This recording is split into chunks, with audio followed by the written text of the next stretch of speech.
So the way stealth kills work is that if you come up on an opponent that hasn't seen you yet, you'll see an icon of a ninja appear over their head. As soon as you see that icon, you can press square to execute a melee, and you'll take them out in one hit. The great thing about stealth kills is that they always reward a medal. Quite satisfying to know that you're coming up on an opponent that doesn't see you, see that little icon flash above their head, and then take them out off the bat. It's pretty rewarding.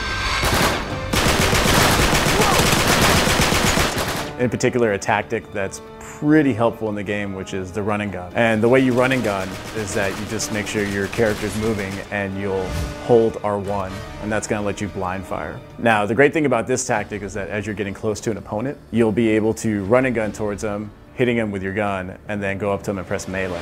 And that's when you execute the Iron Fist. So the way the Iron Fist works is that if you do enough damage to somebody, when you go in with the melee, you'll take them out. And that's a critical tactic to learn. You never want to go straight to someone and start meleeing them. You always want to try to do the Iron Fist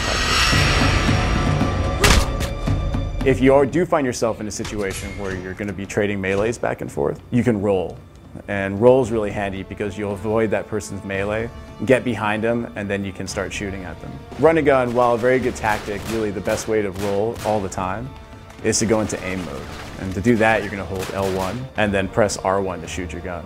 You are the most accurate in this mode. Typically, when someone is coming at you, it is best to go into aim mode and start shooting at them. Blind fire is especially useful when you're in cover. You can take cover and just hold R1 and start blind firing. Once you're in cover, you blind fire for a bit, come out of cover, and then try to melee them.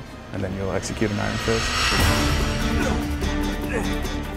Coolest things in Uncharted is obviously our traversal, right? Generally, when you see a location that's up high, you'll be able to reach it.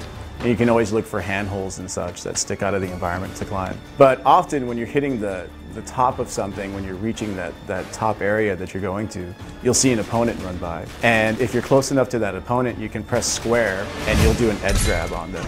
And so you'll yank them off and pull them off to the edge, killing them immediately and getting a medal for it. Sometimes, if you're that person that's running by an edge and you know that someone can climb up from that point, you can see their hands on the edge hanging there. And if you walk up to where they're hanging and press square, you'll punt them off the edge, and then you'll get a medal for that too. The traversal melee is a pretty critical thing. And if you're the stealthy kind of player who likes to not be seen too much and like to sort of wait in areas, it's a critical move to have. Just sort of hang out in an area that you know high traffic's gonna be at, wait for someone to cross by, press melee, and yank them off. The other cool thing about traversal is that, say you're climbing a wall and there's an opponent next to you, you can also melee them off that wall. So if you push in the direction that your opponent is and press square, you'll kick them off, or you'll jump up and grab them, or you can kick them down if they're below you. I'm on fire! I'm unstoppable! So anytime you have someone around you, you can press melee and take them out.